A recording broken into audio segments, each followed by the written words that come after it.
অনেকে বলছে পুরো জোটের সিস্টেমটা ভেস্তে গেছে। আচ্ছা, হ্যাঁ, আমি ওনার সাথে কয়েকটা বিষয় যুক্ত করতে চাই। আসলে গত 17 বছর তারেক রহমানের নেতৃত্বে রাজপথে আন্দোলন হয়েছে ঠিকই, কিন্তু সেই আন্দোলন কিন্তু সফল হয়নি। সেই আন্দোলন সফল হয়েছে কার নেতৃত্বে? নাহিদ ইসলামের নেতৃত্বে। তাহলে বাংলাদেশের 5ই আগস্ট পরবর্তীতে সবচেয়ে নিরাপত্তাহীনতায় থাকার কথা কে এক দফার ঘোষণা দিয়েছে? নাহিদ ইসলাম।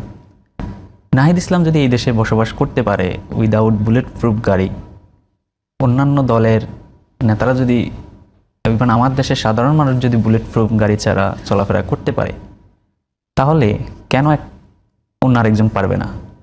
এই যে অসমতাটা, এই অসমতাটা আমাদের একটু চিন্তা করা দরকার। আরেকটা যেটা বিষয়, যে আমরা বারবার বলছি যে সরকার এটা পারতেছে না, নির্বাচন কমিশন এটা পারবে না, ইত্যাদি ইত্যাদি। আচ্ছা, আমাদের রাজনৈতিক দলগুলোর কি কোনো দায় নেই? 5ই আগস্ট পরবর্তীতে আপনি দেখেন, এই যে বড় দল, তারা নিজেরা মারামারি করে প্রায় 200 মানুষ মেরে ফেলছে। থানায় যখন ছিনতাইকারীকে ধরে নিয়ে গেছে, তাকে নিয়ে আসছে জোর জবরদস্তি করে থানা ঘেরাও করে। তো এগুলো কি আসলে একটা এই যে পরিস্থিতি ঘোলাটে করার জন্য দায় নেই? এখন আসলে আমাদের করণীয়টা কি? আমাদের টাইম খুব লিমিটেড, মাত্র 15 দিন হাতে। আপনি একজন রাজনীতিবিদ, আমি কিন্তু বিষয়টাকে কাউকে না ছোট করতে চাই না, বয়সকে বিচার করতে চাই না। আপনারা অনেক ভালো করছেন। আপনার কাছে কি মনে হয় যে বিএনপি অ্যাক্টিং চেয়ারম্যান, বিএনপির ভারপ্রাপ্ত চেয়ারম্যান দেশে আসতে পারছে না, যেখানে আপনাদের কোনো, আপনি প্রশ্ন তুলেছেন যে বুলেট প্রুফ গাড়ি ছাড়া আমাদের নেতা চলছেন, আমরা চলছি। অ্যাক্টিং চেয়ারম্যান দীর্ঘদিন যে আন্দোলন করেছে, আমি আপনার বলছি, আপনারা যাদের শত্রু, মানে অ্যাক্টিং চেয়ারম্যান তাদেরই শত্রু। আমি টক শোতে এর চেয়ে বেশি খোলাসা বলা ঠিক হবে না। তো যেই শত্রু আপনাদেরও, যেই শত্রু বিএনপির অ্যাক্টিং চেয়ারম্যানেরও, তো বিএনপির অ্যাক্টিং চেয়ারম্যানের জীবন সংশয় হচ্ছে, আপনাদের কোনো জীবন সংশয় হচ্ছে না, এটা কি আপনি শুধুই মাত্র বলবেন যে এটা তার ভীতি, নাকি বাস্তবতা থাকতে পারে? দেখেন, এটা কিন্তু আমি বলছি যে একেবারে সেভ একজন ইয়াং রাজনীতিবিদ হিসেবে কোনো পক্ষপাত দুষ্ট হয়ে কথা বলবেন না। না, পক্ষপাত না। ধরেন, আপনি যখন জুলাই আগস্টে আন্দোলন হয়, সবাই কি রাজপথে নেমেছিল? কিছু মানুষ তো ঘরে ছিল, তাই না? আন্দোলনে যায়নি, ভয় পেয়েছে, তাই না? আবার কিছু মানুষ কিন্তু এই ভয়কে জয় করে রাজপথে নেমে আসছে, তারা জীবনের পরোয়া করে নাই, জীবন দিয়ে দিয়েছে। এমনটা কি হতে পারে? আমি আপনাকে বলি যে জুলাই আন্দোলনের সময় আপনারা যারা সামনে ছিলেন, আমি একটু বোঝার জন্য বলছি, আমি কিন্তু কোনো মন্তব্য করছি না, কারণ জুলাই আন্দোলনের সময় আপনারা যারা সামনে ছিলেন, তাদেরকে নিয়ে সরকারি দলের পক্ষ থেকে খুব একটা কথা আসেনি। কথা এসে যে তাদেরকে সহযোগিতা করছে, আমি সেই সময় কথা বলি, বিএনপি এবং জামাত।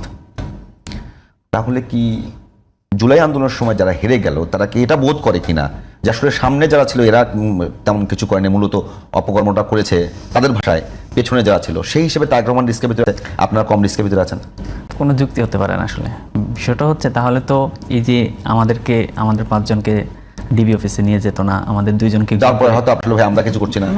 এখন বিষয়টা হচ্ছে কি, তখন পরিস্থিতিটা, এই যে ছাত্র নেতারা ছিল ড্রাইভিং করছে এবং সকল শিক্ষার্থী তাদের যাত্রী ছিল, এমন অবস্থায় যদি আসলে ছাত্র নেতাদের গায়ে টুক শব্দ কিছু করতো, তাহলে মানে পরিস্থিতি আরো ভয়ঙ্কর হতে পারতো। সরকার এটা হয়তো ওই সময় আশঙ্কা করছে, যার কারণে তারা এটা মানে একটু সফট হাতে হ্যান্ডেল করার চেষ্টা করছে, বিশেষ করে টপ প্লেয়ারকে।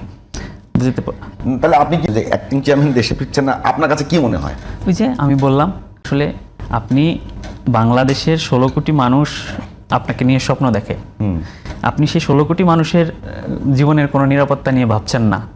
ইভেন বাংলাদেশে নাহিদ ইসলাম এক দফার ঘোষণা দিয়েছে, নাহিদ ইসলাম এই দেশে এক্সিস্ট করতেছে, এই দেশের মানে বুলেট প্রুফ গাড়ি ছাড়া যেখানে সেখানে চলাফেরা করতেছে, সভা সমাবেশ, মানুষের অধিকার নিয়ে কথা বলতেছে। সেখানে আপনিও একটা পলিটিক্যাল পার্টির নেতা, এবং আপনার নেতাকর্মীরা বারবার স্লোগান দিচ্ছে যে তারেক রহমান আসবে, বাংলাদেশ হাসবে, যে স্লোগান এখন শেখ হাসিনার কর্মীরাও দিচ্ছে, শেখ হাসিনা আসবে, বাংলাদেশ হাসবে। তো বিষয়টার মধ্যে আমি খুব বেশি একটা ফারাক দেখি না আর কি। ও শেখ হাসিনাও এখন ভয় পেয়ে আসতেছে না, উনিও আসলে ভয় পেয়ে আসতেছে না। আমার কাছে মনে হচ্ছে এটাই, ভয়, ওই যে ওনারাই তো বলতেছে যে ওনাদের বিভিন্ন সংখ্যা আছে, এই আছে, সেই আছে, সে কিন্তু মানে আঙ্গুলটা বিরোধীদের উপরে যায়। হ্যাঁ, এখন ওই যে আপনাকে আশ্বস্ত করছেন যে কোনো ভয় নাই। না, আমরা সেটা তো করার মানে এখতিয়ার রাখি না, আমরা কি সেটা রাখি? সরকার করছে যে সরকার তাকে সহযোগিতা করবে, তার বুলেট প্রুফ গাড়ির ওনার বুলেট প্রুফ গাড়ি কেনার অনুমতি দিয়েছে, আনুষঙ্গিক যে যে বিষয়গুলো আছে সরকার থেকে সেটা সহযোগিতা করার কথা সরকার করতেছে। কিন্তু ওনার যে সাহসিকতার পরিচয় বাংলাদেশের মানুষ এক্সপেক্ট করছে যে 5ই আগস্টের পর উনি আসবেন, এসে দেশের হাল ধরবেন, নেতাকর্মীদের হাল ধরবেন, যে নেতাকর্মীদের মধ্যে যে বিশৃঙ্খল পরিস্থিতি সেগুলো মিটমাট করবেন। কিন্তু উনি আশা করেছিলেন নভেম্বরে, আমরা খুব কনফিডেন্টলি কয়েকজন নেতাকে দেখলাম যে উনি নভেম্বরে ফিরতেছেন। কিন্তু যখন নমিনেশন ঘোষণা করা হলো তখন যখন দেখলেন যে আসলে ওনার 60% আসনে বিদ্রোহ শুরু হয়ে গেছে এবং 60% না, 60 ওভারঅল 60টা হলে মানে ওই 237টা 60%